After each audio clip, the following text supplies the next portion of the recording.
Pemirsa, Anda menyaksikan News Update pukul 18 waktu Indonesia Barat. Dan pemirsa, saat ini Presiden Joko Widodo tengah menggelar konferensi pers terkait sejumlah isu, salah satunya adalah pelemahan rupiah. Langsung saja kita simak informasi selengkapnya dari Istana Kepresidenan. Namanya begitu memperhatikan masalah yang kita hadapi ini, maka beliau mengundang semua kita hadir pada hari ini. Secara umum, sebagaimana dilaporkan tadi, ini adalah koordinasi yang cukup bagus. Ya, Pak Presiden terlibat langsung untuk melihat bahwa koordinasi antar lembaga negara, dalam hal ini Bank Indonesia, OJK, dan pemerintah berjalan dengan baik. Nah, kalau Anda melihat, tentu nanti Pak Gubernur akan menambahkan bahwa kondisi ini adalah kondisi temporer yang didrive dari luar Indonesia. Tetapi sepanjang di dalam negeri kita, dari sektor yang pemerintah dulu menceritakan, apa yang kita lakukan selama ini adalah dianggap cukup baik, ya, bahwa fiskal kita sudah lebih bertanggung jawab, sudah lebih baik karena subsidi sudah tidak ada lagi, sehingga kalau dulu setiap ada kenaikan perubahan kurs karena ada implikasi kepada fiskal, sekarang fiskal kita tidak ada lagi burden yang bisa menyandra karena subsidi sudah tidak ada lagi. Kemudian yang kedua, pemerintah terus melakukan reformasi struktural. Reformasi struktural yang Anda lihat adalah yang sekian lama tidak jalan, misalnya PTSP, dan sekarang alhamdulillah PTSP sudah cukup efektif. Tentu kita akan lihat terus bagaimana merefine supaya jauh lebih efektif. PTSP bukan hanya di pusat, tapi juga di provinsi. Di beberapa provinsi sudah inline dengan PTSP BKPM, dan kemudian kabupaten-kabupaten juga sudah mulai beberapa kabupaten, karena targetnya Pak Presiden bahwa PTSP seluruh Indonesia itu harus berjalan dalam tempo paling lama 1 tahun. Tapi kita lihat, kelihatannya itu lebih cepat dari yang kita harapkan akan terlaksana gitu. Kemudian kalau Anda lihat misalnya inflasi sejauh ini cukup terkontrol, dan kelihatannya Gubernur Bank Indonesia nanti akan menjelaskan pemerintah cukup yakin bahwa target yang ditetapkan itu bisa kita capai. Kemudian pembangunan infrastruktur, tentu ini adalah baru bagian dari APBN, pelaksanaan APBN itu akan dilaksanakan sesuai dengan rencana dan akan diawasi nanti oleh BPKP supaya jauh lebih efektif dan terlaksana sebagaimana yang kita inginkan. Kemudian kita, pemerintah, besok hari Jumat akan melakukan koordinasi yang menyangkut berbagai kementerian untuk reformasi struktural yang lebih lanjut. Kita akan umumkan sejumlah kebijakan, ya. Barangkali kemarin sudah disampaikan oleh Pak Menteri Keuangan, ada konferensi kemarin, misalnya kita akan keluarkan peraturan pemerintah tentang sistem insentif perpajakan, ya. Kemudian kita akan mengattack persoalan yang kita selama ini orang semua mengatakan, yaitu tentang masalah current account deficit, ya. Jadi akan ada sejumlah upaya supaya current account deficit itu akan teratasi secara pelan-pelan, karena kita sadar bahwa itu adalah masalah yang kita hadapi beberapa 2-3 tahun terakhir ini. Barangkali itu pengantar saya, mungkin Pak Menteri nanti dalam dialog Pak Menteri Keuangan akan menambahkan, atau kalau Pak Gubernur akan menambahkan. Dulu, silakan Pak. Terima kasih Pak Menko Perekonomian. Yang kami hormati Pak Menko Perekonomian, Menteri Keuangan, Ketua Dewan Komisioner OJK, dan hadirin sekalian. Saya pada kesempatan siang hari ini menyambut baik dan mengapresiasi bahwa Bapak Presiden, Bapak Wakil Presiden mengundang kami dari Bank Indonesia, tentu bersama dengan Ketua Dewan Komisioner OJK dan jajaran pemerintah, khususnya Menko Perekonomian dan Menteri Keuangan, untuk melakukan koordinasi. Nah, koordinasi ini betul-betul digunakan dengan baik, karena kami merasa semua tantangan yang ada, perkembangan yang ada, dan respons yang akan dilakukan, rencana aksi yang akan dilakukan itu dibahas, sehingga kita betul-betul mendapatkan bayangan tentang bagaimana Indonesia akan ke depan dan menghadapi perkembangan di global maupun di regional. Saya pada kesempatan ini mungkin akan menambahkan apa yang disampaikan oleh Pak Menko Perekonomian.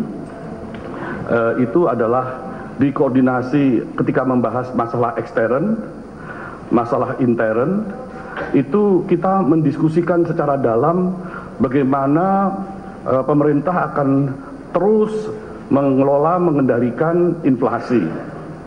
Dan itu tadi mendapatkan penjelasan bagaimana tidak saja di pemerintah pusat antar kementerian, tetapi dengan pemerintah daerah dilakukan koordinasi untuk pengendalian inflasi. Dan inflasi mengarah ke angka sesuai dengan target, bahkan lebih baik, yang tentu kami sambut baik. Tetapi juga tadi pembahasan terkait dengan transaksi berjalan. Kami tadi menyimak ketika Bapak Presiden dan bagian pemerintah menjelaskan tentang komitmen untuk memperbaiki transaksi berjalan. Dan pembahasannya cukup detail karena tidak saja menyinggung tentang neraca perdagangan yang di tahun 2015 positif, tetapi malah masuk sampai ke detail bagaimana memperbaiki neraca pendapatan, neraca jasa, dan juga membicarakan tentang balance of payment secara umum. Itu kami sambut baik sekali. Kami juga mendengarkan pemahaman terkait dengan bagaimana mendiskusikan terkait dengan utang luar negeri. Kita tahu bahwa utang luar negeri ada peningkatan, tetapi kalau Indonesia dibandingkan dengan negara lain ya belum seperti negara lain. Tetapi tadi sudah dibicarakan tentang risiko utang luar negeri dan juga dibicarakan tentang pasar uang.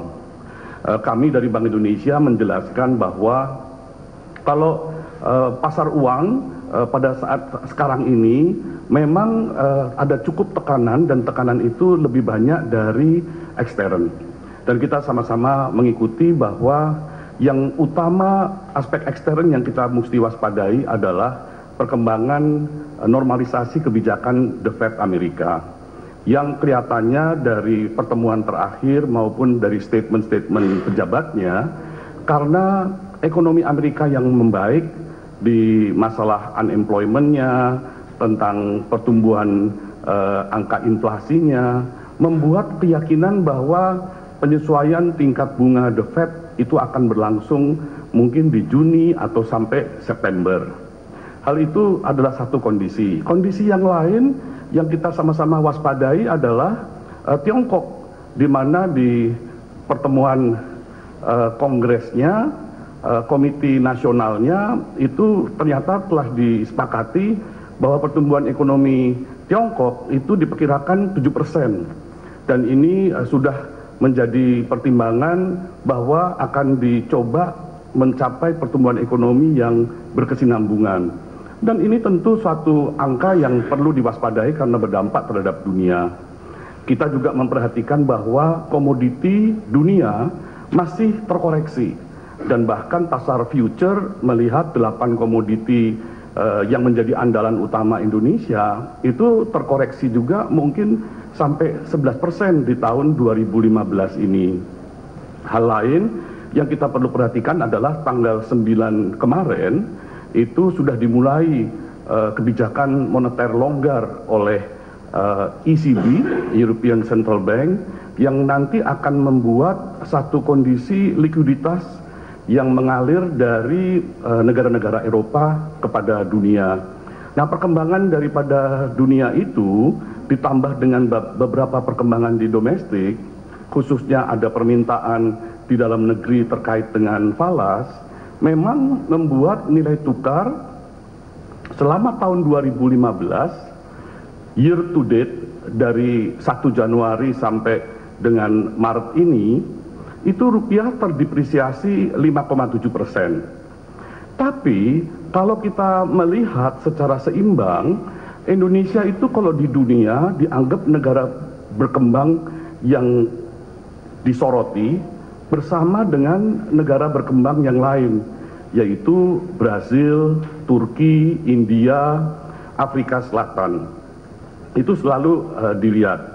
Dan kita melihat bahwa kalau rupiah kita terdepresiasi 5,7%, real Brazil itu terdepresiasi untuk periode yang sama 16,7% dan Turki 13%. Jadi yang kami ingin sampaikan, di antara negara-negara berkembang dunia, kondisi Indonesia memang terjadi depresiasi 5,7%, tetapi tidaklah sebesar depresiasi negara-negara berkembang utama.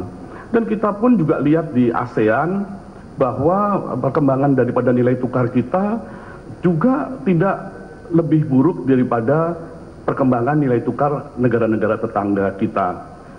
Khususnya dalam hal ini misalnya Malaysia ataupun Singapore dollar itu cukup tertekan. Tetapi kita lihat secara dunia, Australia dollar, New Zealand dollar, itu semua mengalami depresiasi terhadap US dollar dengan lebih besar daripada Indonesia. Jadi kami tadi juga menjelaskan tentang perkembangan daripada nilai tukar, tetapi secara umum kita mengetahui bahwa Indonesia dalam keadaan yang cukup baik. Paling tidak kita melihat dari sisi inflasi, inflasi kita sekarang sudah nyaman bahwa inflasi itu akan mengarah kepada 4% di tahun 2015 dan di tahun 2016 juga kurang lebih seperti itu.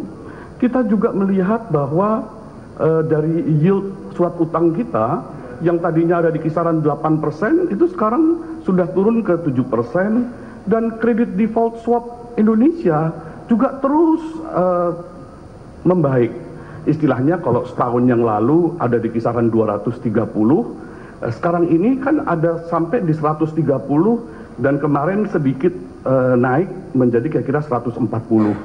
Tetapi menunjukkan bahwa risiko Indonesia itu cukup baik, dan dibandingkan dengan negara-negara berkembang dunia yang utama tadi, kita lebih baik. Jadi yang kami ingin sampaikan bahwa betul bahwa ada nilai tukar yang volatility, ada satu volatilitas daripada rupiah. Kami ingin menyampaikan bahwa secara umum kita masih melihat itu adalah kondisi yang aman. Dan kami ingin juga menyampaikan bahwa Bank Indonesia akan selalu ada di pasar untuk menjaga agar volatilitasnya itu tidak tinggi. Jadi bahwa kalau terjadi volatilitas, kita ingin yakinkan volatilitas itu ada di batas yang dapat diterima. Dan nilai tukar itu akan selalu mengarah kepada kondisi daripada fundamental ekonomi Indonesia. Kami ingin menyampaikan bahwa Bank Indonesia terus mengikuti sejak tahun 2014, 2015, dan apabila volatilitasnya tinggi, pasti Bank Indonesia akan masuk untuk meyakinkan volatilitasnya tetap untuk terjaga dan tetap untuk menjaga kepercayaan daripada masyarakat. Bapak, kami ingin juga menyampaikan perkembangan daripada ekonomi kita, apalagi kalau tadi kita sudah mendengar bahwa pemerintah berkomitmen untuk memperbaiki transaksi berjalan yang sudah 3 tahun defisit, yang di tahun 2014 juga menunjukkan sudah ada perbaikan, tetapi ke depan ini akan terus diperbaiki. Sangat melegakan kami, karena kami dari Bank Indonesia akan selalu mewaspadai perkembangan inflasi dan perkembangan transaksi berjalan. Kami ingin meyakinkan bahwa inflasi itu terkendali dan transaksi berjalan berkembang menuju tingkat yang lebih sehat. Dan kami memahami bahwa kalau neraca perdagangan kita sudah surplus di tahun 2015, kita dengan inisiatif-inisiatif yang tadi dibicarakan, akan ada paket di bulan April yang akan dikeluarkan, itu kami sambut baik. Apalagi tadi kami juga mendengar dari pemerintah dan langsung dari Bapak Presiden, Bapak Wakil Presiden, komitmen untuk merealisasikan APBN. Komitmen untuk menjaga penerimaan negara untuk membiayai APBN.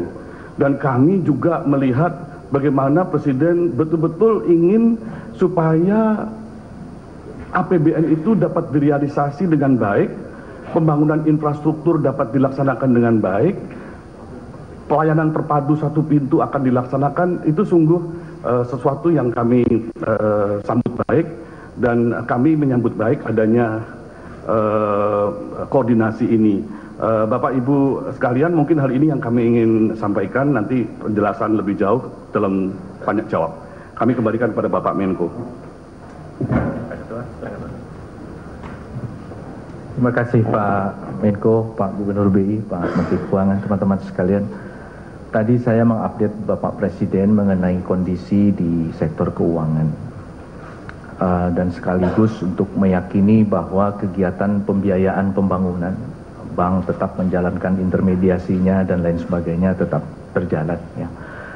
Dengan kekuatan indikator keuangan yang ada di industri perbankan seperti misalnya modal per bulan yang lalu, kecukupan modalnya sudah tinggi, artinya ada CAR-nya 21% lebih, kondisi likuiditas yang sangat memadai, terutama sejak triwulan terakhir tahun lalu dan masuk awal tahun ini, saya kira memiliki ruangan yang cukup besar untuk kemudian bank lebih mampu melakukan kegiatan pembiayaan ekonomi.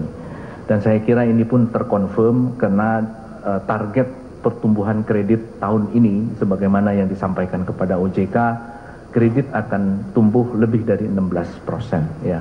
Dan tentu saja ini along the way akan terus dipantau perkembangannya sejalan dengan dinamika yang terjadi di industri keuangan. Kami juga meminta kepada bank dan juga lembaga keuangan lain untuk memantau secara dekat dampak dari pergerakan nilai rupiah, ya, terutama di dalam meyakini kekuatan neraca dan indikator keuangan dari bank masing-masing. Ya. Saya kira dengan pengalaman yang sudah dimiliki oleh para pegiat industri keuangan nasional, karena artinya banyak kegiatan atau situasi yang mirip seperti ini di dalam beberapa periode belakangan, tentu saja komitmen untuk melihat ini secara dekat, terutama bagaimana memitigasi risiko yang mungkin muncul, saya kira sudah menjadi bagian dari policy dari masing-masing lembaga keuangan. Kami di OJK. Ya, pemirsa, itu tadi konferensi pers yang dilakukan oleh Menteri Koordinator Perekonomian Sofyan Djalil dan Gubernur Bank Indonesia Agus Martowardoyo, dan juga tadi ada pernyataan dari Ketua OJK Mulyaman Hadad. Konferensi pers dilakukan setelah adanya rapat terbatas antara Presiden dan Wakil Presiden yang disertai dengan Menteri Kabinet Kerja dan juga melibatkan Gubernur Bank Indonesia serta Ketua OJK. Dalam paparan tadi konferensi pers, pemerintah, BI dan OJK sama-sama menyepakati bahwa ekonomi Indonesia dalam keadaan baik dan pemerintah dan BI akan selalu mengawasi dan juga mengendalikan inflasi. Sementara itu untuk pelemahan nilai tukar rupiah masih kemudian dalam kondisi normal dan sesuai dengan fundamental karena kondisi ekonomi Indonesia dalam keadaan baik. Tadi dikatakan juga Bank Indonesia akan selalu ada di pasar untuk menjaga keutuhan volatilitas nilai tukar rupiah. Pemirsa, demikian News Update. News Update akan kembali 1 jam mendatang. Terima kasih, sampai jumpa.